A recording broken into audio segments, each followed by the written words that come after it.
Hi, this is Bob Sorrentino from Italian Roots and Genealogy, and I'm here today with Becky Clemente, and we're going to talk about her family and her research. So welcome, Becky. Thanks for being here.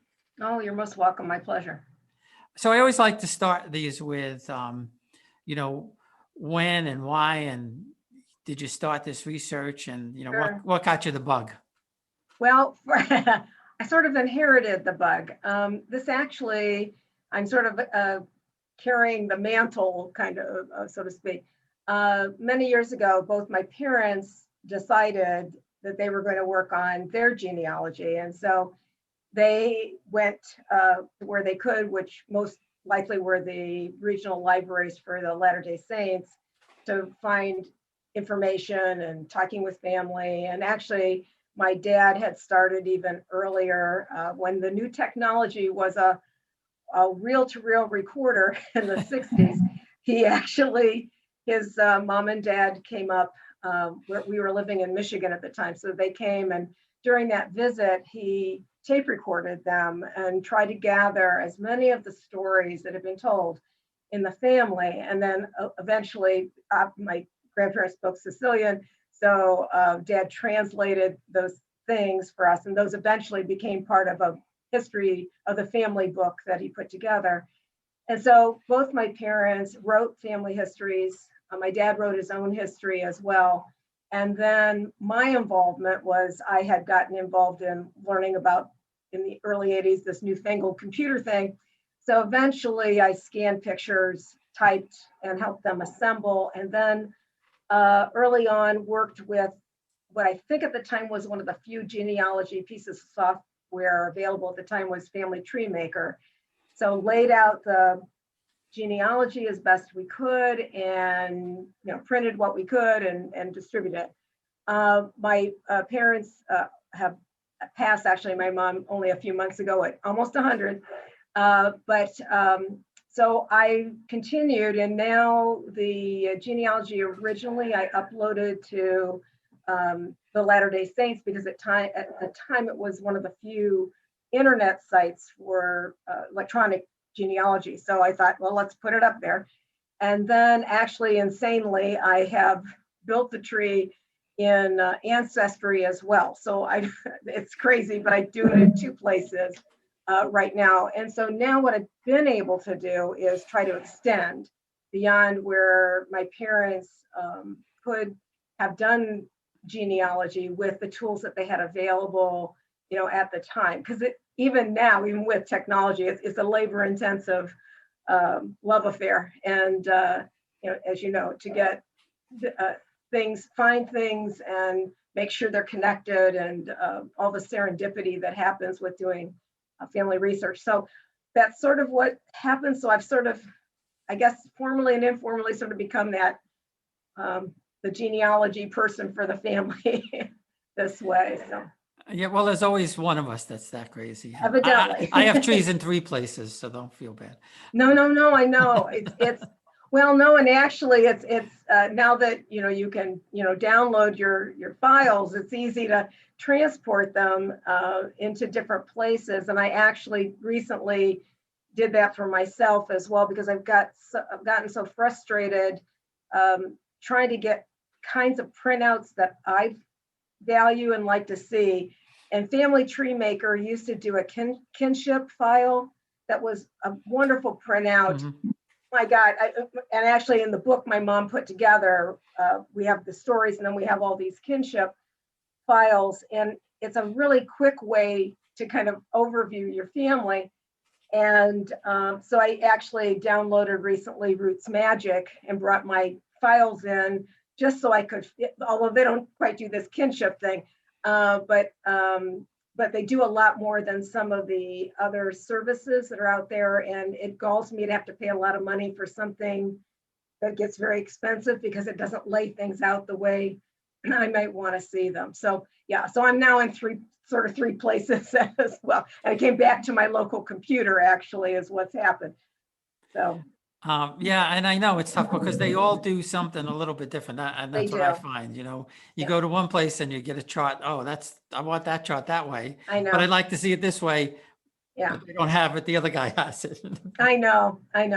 So I'm trying not to go too crazy with that, but I'm hoping to try to do some, better representation, and also helping me as I'm going through, because obviously it's the farther back you go and you find more and more people just keeping track in your head, you need some help Yeah. to make sure. And in cultures where names are repeated and passed down, keeping track of which Bartholomew are we talking about?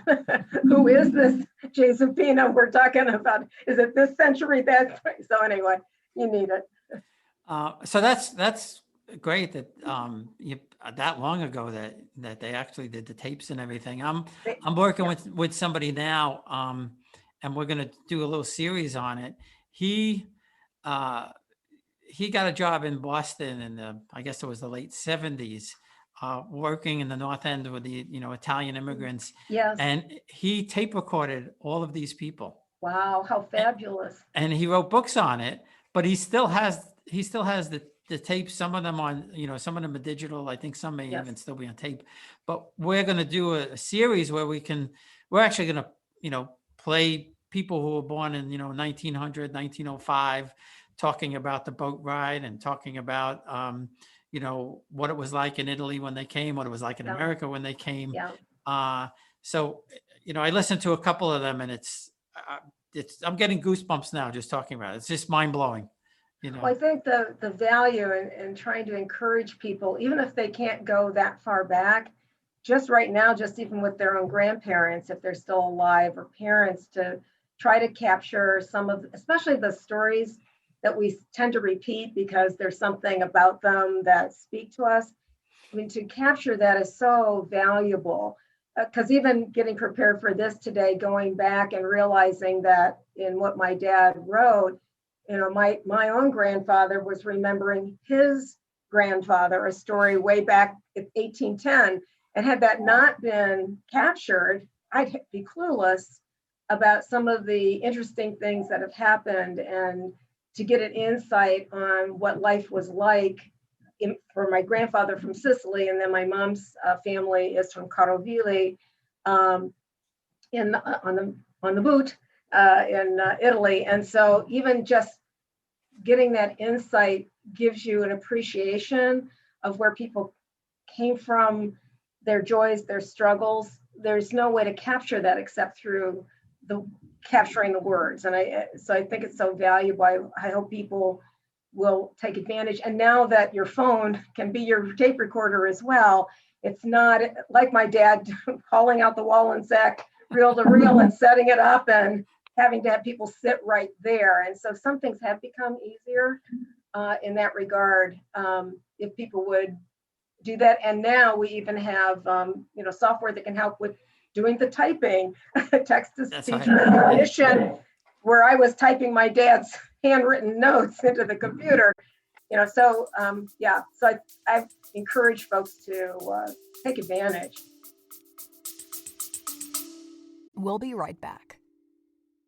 Experience Italy like never before, traveling with a scheduled group or create your own bespoke tour with friends with philitaly.com. Pack your bags and follow Phil. That's www.philitaly.co.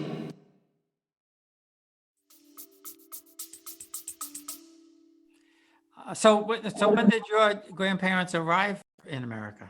Well, my family's of two. My mom is an emigre and came through Ellis Island when she was 8 years old.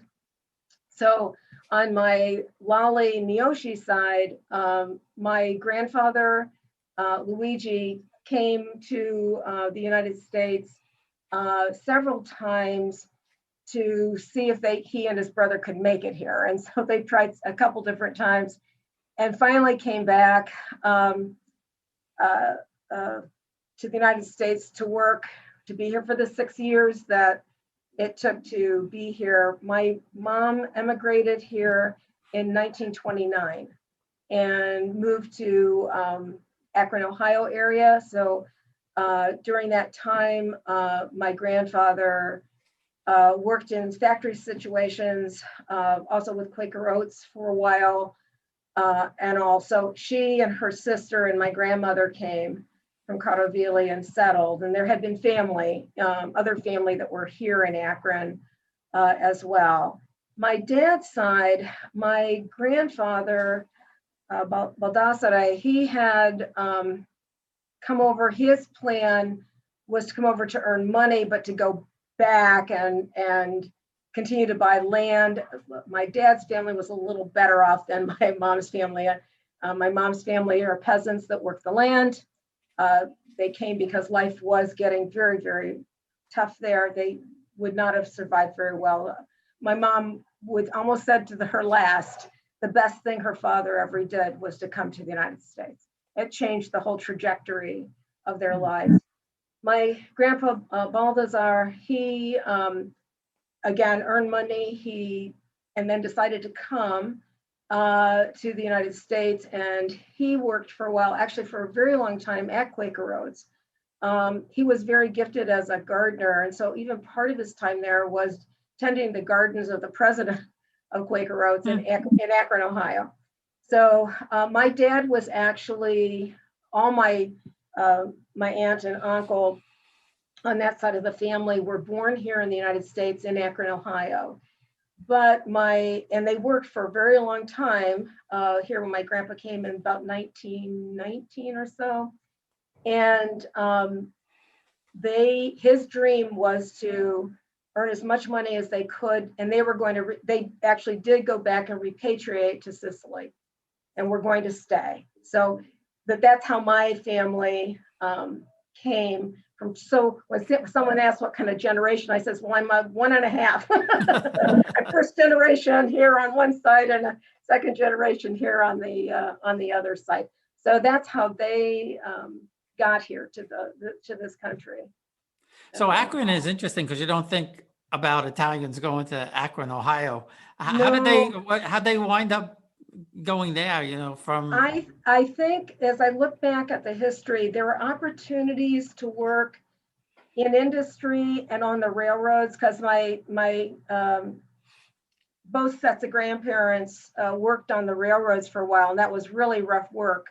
Plus they sometimes even lived in the cars on the side of the road, so on the side of the track, and just lived rough and a hard life doing that. And so they came for industry, and eventually my mom's dad, Luigi, worked actually in the rubber factory and retired out of Goodrich Rubber and Tire Company, although he was unemployed during the Depression for nearly 10 years and had to do odd jobs and things in order to survive. My mom talks about her coming to the United States as coming from poverty to poverty.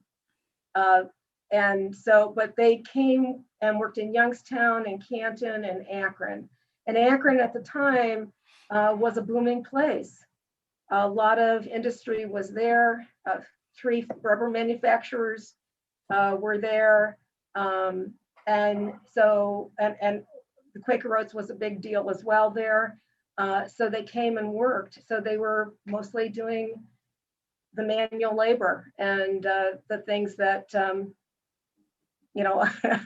sort of that part of that engine of what makes the United States the United States. Well, yeah, and that's true for most of them that came. They all did what they did. I mean, my mother's father worked. He was an iceman, and for some strange reason, people from Bari were icemen. I don't know why, but my grandmother's brother. I heard that he owned the company. I don't know if he owned it or he was, maybe he was a manager or something. But in any event, my grandfather and several of the uncles, several of my grandmother's, I guess siblings, and they all worked in delivering ice in New York City for years and years and years. So what was some of the amazing things that you heard, whether it's here or back in Italy? No, I'll tell you, one of the stories I'm trying to validate is one that's actually on my dad's side, and my grandpa Balthazar, he had a distant cousin. Let me find his name in case anybody recognizes the name in their family tree. I haven't yet gotten far enough back to connect with this, because obviously it's tough from here to find records from the 1700s. But it's a Vincenzo Arcado, and he had a brush with fame. He was a young shepherd boy tending in Sicily, tending some livestock, and he did this for many, many years. I think perhaps may have worked for his cousin, who was the mayor of the town. And one day he's just out tending his sheep, and he looks out there on the coastline and he sees the ship and some folks rowed ashore. So he goes out to see them, to say hello. He does not know who they are. He knows that they're wealthy because he can just tell by the way they're dressed and everything. And so he figures, maybe he extends some hospitality. So he says, they said, we'd love to have some water. And so he takes them up to whatever his little house there looked like. And he decided he would give them wine. So they have some wine, and he actually kills a couple chickens to make soup. And so they stay and chat with him. When they go back down to the beach, they say, "Do you know who we are?" And he says, no, he doesn't. Well, it turns out to be Queen Victoria and Prince Albert. And they had come to shore. And they actually asked him if he'd like to come and see what the ship looks like. So they row him out. They even asked him if he'd like to come back with them, which I think is very interesting in the story. I know that Queen Victoria often connected with folks that would be way out of what her circle of people would be. So I don't know how common some of this is. And I know that 2 or 3 years ago, they had the movie Victoria and Abdul about the friendship that she had with this fellow. But anyway, he does not want to go back with them. They said, well, we'd like to give you something because they have hospitality. And they end up evidently giving him a gun. And they ask for his address, which he gives to the mayor. He's illiterate. He does not read or write. So off they go, off he goes. And they decide they were going to give him a title, captain of land and sea. And they end up mailing to him a uniform and actually some money, a pension. So when it comes, he receives the uniform, but he doesn't receive the pension. And he does not know that he has received and continues to get an annual pension until Queen Victoria dies. And he gets a final letter, and it's the postman that reads the letter to him. And it's the first time he finds out that so years have passed. Well, he finds out that his mayor cousin has taken the money, and he ends up taking the cousin to court, and he wins his case. And he ends up with the money he's given at the time, which I don't know I have no idea how much the pension was. He ends up buying what I find out now is about 5 acres of land, and evidently decides to grow grapes and make wine, and does very well for himself. And so I wrote the Royal Archives to see, because I'm assuming if this is all valid and true, there will be evidence of it in their records. So I wrote and gave some particular, I don't know if I'll hear back from them, but I thought I'll find out whether it's true. So that's the brush with fame that's in the story. So maybe if someone else knows this family story, we'll find out some more information about it. But for us, when we were little as kids, it was just sort of very enchanting story to think about. What was the serendipity of just sort of being there on one day and someone comes ashore and you're kind to them and hospitable, and what might happen because of that. So that's one of the family stories. Yeah, that's a pretty cool story. It is a cool story. And especially the fact that, that I'm sure if they were paying a pension. There's got to be a record of that No, someplace, because they were very no, meticulous with that stuff. Oh, no, they were very meticulous, and evidently she did that. She did this. Mhm. There are several incidences of where she gave a small pension to people as an extension. I think for me, what's interesting is that it was just done and continued to be done, say for the life of a person, rather than like a one-time thank you for what you did. Not knowing a lot about her as a person, but it's interesting. So we'll see if I find out anything down the road or not to validate the family story. So Yeah. Well, I mean, a story like that, you would have to think it's credible, because that's a tough one to make up, no, that is a very, especially when there is evidence that he did have the gun, the uniform came, and then obviously something. And I've always wondered, because actually reading my dad's family history is always interesting. I remember the first time reading through, there several times my grandfather, Balthazar, got into some scrapes and ended up in court. And so there were a couple of times he was arrested. I kept saying, oh my God, he's arrested again. What happened?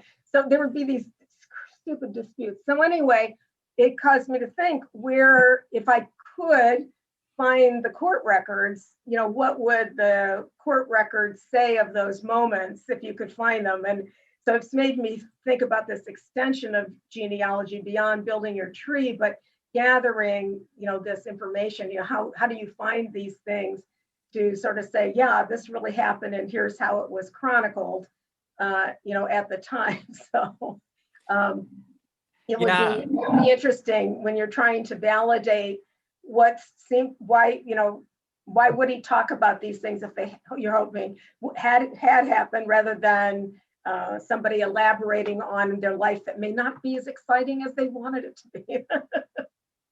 So it's interesting. I came across, with the help of Family Search, I came across a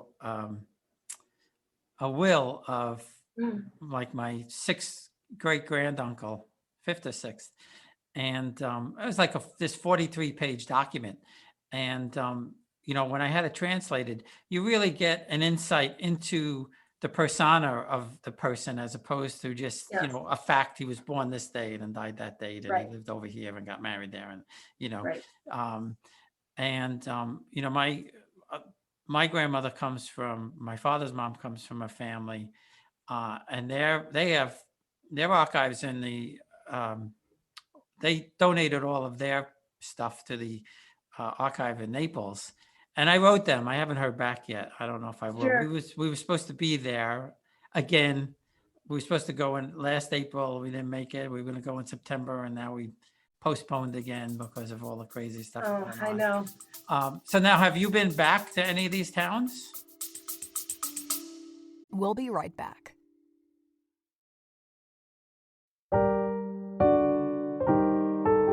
Lafayette, we are here. The French history podcast for the American public by a Frenchman. Learn all about France's fascinating history, its great characters like Charlemagne, Joan of Arc, Louis XIV, or Napoleon, but also the great events that marked France, Europe, and sometimes the whole world. Lafayette, we are here. Available wherever you get your podcast or on LafayettePodcast.com. À bientôt.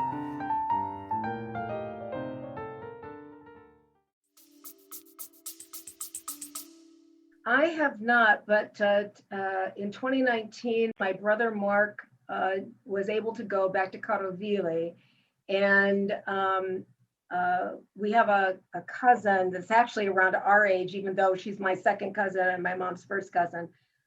She and her husband were there in Caroville, so they were able, because one of the dilemmas my parents had was my dad spoke Sicilian, my mom spoke Carovillese, and they really didn't teach us. We didn't learn Italian at the table. And actually it was an advantage to them because they could talk over us, and secrets were told, and we had no idea whether they were talking about us or who knows, the weather, we don't know. Anyway, Mark went with his wife, and what was lovely having somebody who, Angelina, our cousin, there, and her husband Perino, could take them around. we also graciously, the person that now owns my grandparents' home allowed them to come in and take a look at the house, because my mom would only describe it, and we had an outside picture, but of course, in 1919, there were going to be no inside pictures of a house, and to get an idea of, you know, where they lived. And so we have some lovely pictures and things, that memories that my, you know, stories my brother brought back from Carovigli. My parents had gone back several times, both to Carovigli and to Sicily to visit. I know that there's family in Sicily. Sadly, as you know, my parents died, we lost some track of them. Some of my mom's family, a few distant relatives may still live in Carovigli. A group of them also emigrated to Canada. So we have a Canadian contingent of the family living in and around the Toronto area as well. So have some contact with them, but I have not been to either, although I do also, my cousin Margaret Ann on my father's side also went to visit Sicily and just absolutely loved it and was very much taken with the place. She's an artist, so just that artist's eye of looking at the landscapes and the antiquities and just being struck by all that was there. So. Yeah, I know. We went once like 25 years ago, and I'm dying to go back. Yeah. So you did DNA, right? Yes, I did. Did you any You know, ahas or interesting things come out of that? well, you know what? I'll show you let me bring up the admixture. What was interesting for me, Bob, was I'm now the only one in my family that's done this right now. I've been trying to get one of my two brothers to also do. I chose 23andMe after my own research on where I thought I might benefit the most. I did not do the health side. I just figured at my age, I'll be 72 this year. Whatever happens has happened, and knowing the stuff in the DNA was not going to be helpful. It would be noise rather than helpful. So I was hoping my brothers, so we could do the paternal part of the line. My dad used to always think he had a Spanish blood in him, and there is not any for me. So as I look at my DNA, I think what was interesting, I always suspected that we had Northern African blood. I just couldn't figure out how we couldn't, because where Sicily is located and knowing the history of Sicily, not only who took over the years, but just being a huge trading center, there was going to be, you know, official DNA swapping and unofficial DNA swapping over the centuries. And so how could there not be a mix from around the region? The interesting thing for me was this Iranian, Caucasian, and Mesopotamian link. One of the things for 23andMe, they just said that right now, and again, they'll update if they have more people from those areas that'll also do DNA testing, that percentage could change, or the links. So I found this very, you know, fascinating in terms of our own background. So I'm hoping that either my sister will also do DNA, or one of my two brothers, because I know that we're not exactly a same mix. So it should come out similar, but it may have some differences in it. And so you can kind of get a family look at things. So we'll see what happens with that. In terms of cousins and things, I have some first and second cousins that have come up. I have 23andMe does what several of the services do, allow you to connect and send a message. So I have been able to communicate.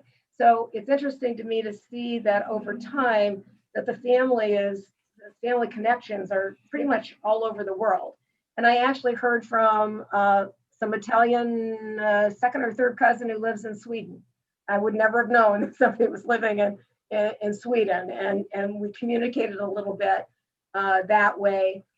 We have a family mystery on the map. I have a person who I can bring this, it's small, but we'll, oops, sorry.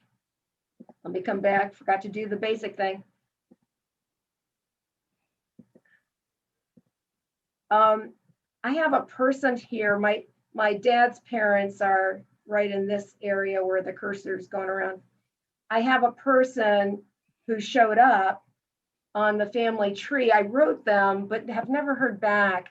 And so it's showing a relative through what would have been a sibling for my father, but my father's remaining sibling, who's my aunt, never had any children. So the question for me was either we have a deep, dark secret that never got out about my aunt, which is very hard for me to believe about a very talkative Clemente family. So, but given the time frame of the 1940s and whatever, I guess that wouldn't have been surprising. Or my other thought was my grandfather worked on the railroad and he was here for several years and he was not married at the time. He may have had a dalliance, I don't know, and given birth to someone that's out there. Or as 23andMe says, it may not be a person that you're related to at all. But unless this person responds back to me, I have no way of knowing. So we have this interesting little mystery on the tree. So what I've tried to do when the information comes in is if anyone's a second cousin that I don't know, because there's a couple second cousins, I know who they are and whatever. I usually send a hello and say, here's who my family is, and ask a few questions. And if they respond, I communicate. If not, I just sort of let it go. So that's sort of what's happened with doing the genealogy. So it's also interesting. It offers another interesting way of, I think what it helps is, when people say, well, our family has always been here. We are all 100% this. No. The DNA testing will tell you that no, you're not. And it really allows you to expand your worldview and to think about what it is in our lives that compels us to stay or leave and go, and sort of that life journey that we all make. So it's fascinating. Yeah, you never know. Your father may have some Spanish, because it only goes, the autosomal only goes back so far. I mean, my grandmother had definitely, they're Spanish because I've been able to go so far back that I know there's Spanish in there. So, it's always possible. I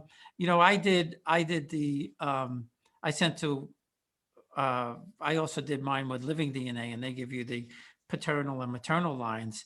Yes. And what struck me with that was my maternal line is like 96% from the Caucasus. Yes. There's nothing else in there. Yes. And it's, people it's surprising. Right there. Yeah. But how they wound up in Italy, is a big mystery because. You only need one. Yeah. You only need one. That's true. Yeah. And the paternal line makes a little bit more sense, although they kind of went through the like Romania and into the Switzerland. They were basically mountain people. So they're that whole line, my whole paternal line, you see them going from one mountainous area of Europe into another. I know. But no Italian. Well, actually, on my mom's dad, their last name is Lally with an I. And talking with my cousin Adolf and his brother Giocondo, they were telling me that because I've had a problem, I'm sort of at a barrier where I don't know what community to go to next to see if I can find records.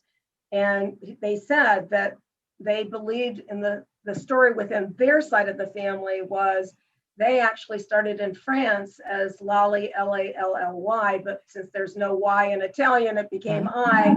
And so as they moved down, and what's fascinating, when I did part of their genealogy, one of the things about I was telling you before we started the Caravilli research, the Castiglione Caravilli research group on Facebook, have translated and made Excel files of all the families. So I'll show you in a moment how that's made my doing that genealogy almost a piece of cake compared to what I'm doing on my paternal side. But when we went to visit them a couple weeks ago, and I wanted to take some genealogy, and because their mom is not related to me, I thought, well, I have these records, I'll see if I can go back. Well, with that and Ancestry.com and their little leaves, I actually did trace them going back to at least Corsica, and which at the time might be part of that French connection. And so I was able to actually trace them back to France, and we may go a little farther. And we have someone in the family that I traced back to Gibraltar. So and again, that was because of other people putting their information in. And so trying to look at that connection makes also genealogy somewhat challenging as well. But let me take a moment and just show you, in case there's anyone who listens that comes from Cartovili, and there may be other groups that have done this. Let's see,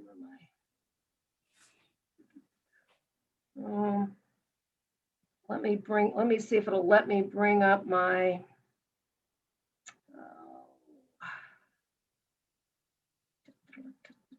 I probably should have put this in the PDF.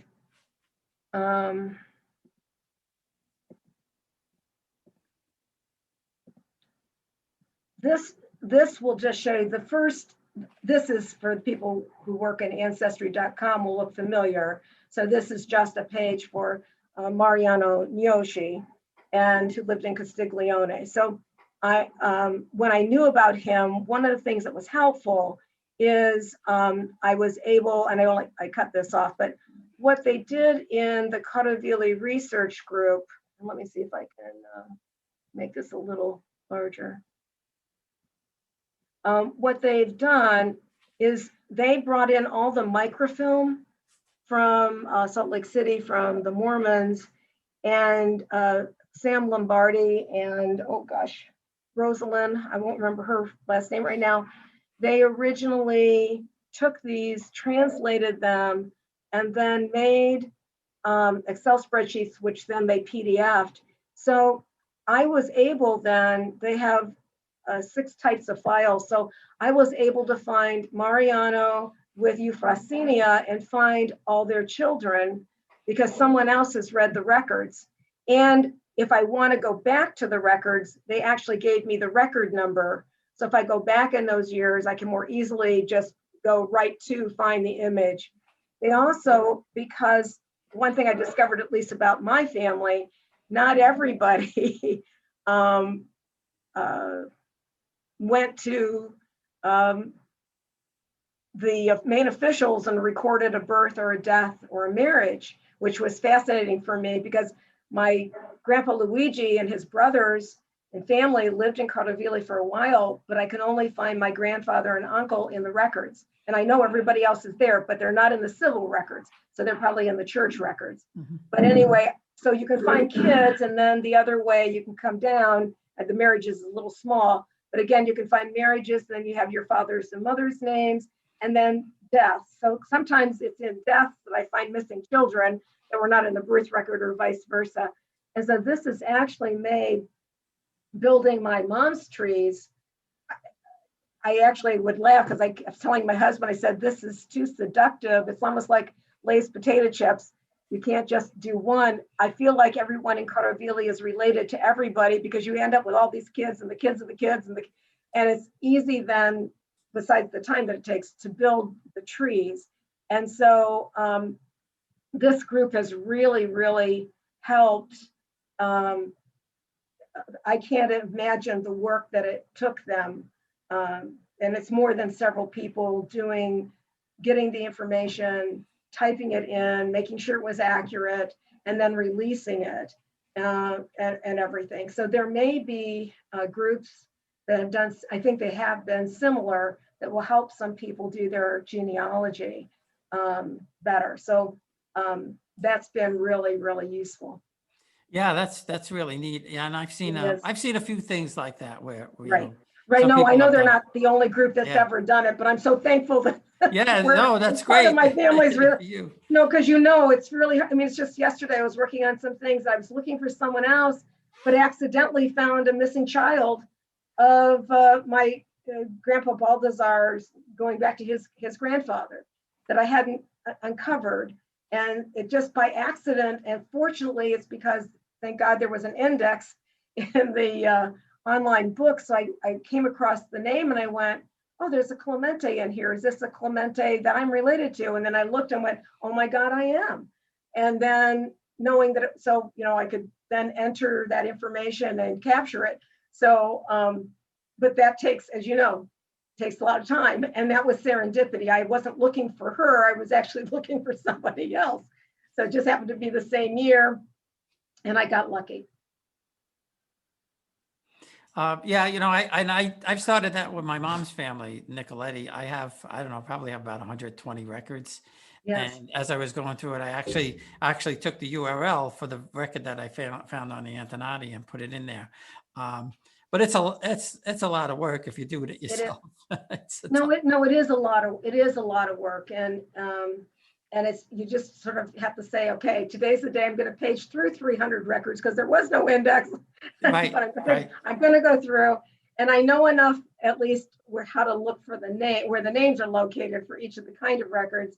And then I have my, thank goodness to Latter-day Saints, they have a wonderful Wikipedia, of which then I was able to get the translation, English translation of the document. So once I find someone, I can, you know, figure out what else it might be saying. So that's been helpful too.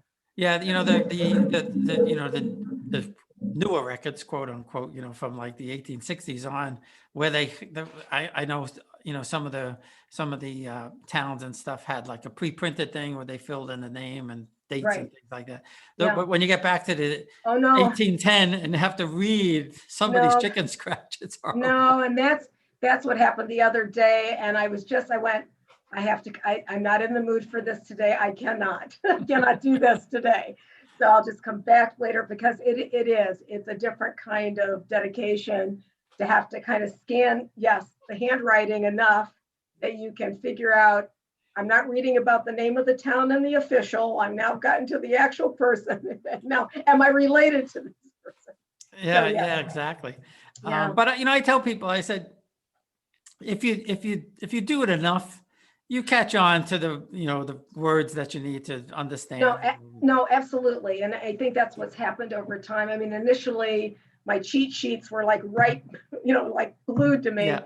I don't need them as much anymore. And I was laughing the other day because when I was little, my grandpa Clemente tried to teach us to count in Italian, which we sort of could do as little kids. So now, of course, I have my cheat sheet with the numbers on it, but I don't need it as often anymore because now I've gotten some of the basics down. I said he's probably laughing from wherever he may be at this point. So. Yeah. No, I know. We had the same thing. They taught us how to count in Italian. Yeah. And whenever, like you said, well, they didn't want us to know something, they would, you know, they I would know. switch to Italian. Right. Well, this has been great. This has been a lot of fun. I really appreciate you taking the time. Oh, you're most welcome. My pleasure. And I'm sure everybody, you know, everybody listening got some good hints out of this. So, Well, I hope that they did, because it's actually a wonderful labor of love. And I think for me, a gift to give family and to uncover family so that they're known rather than lost. yep. I feel the same way. Yeah.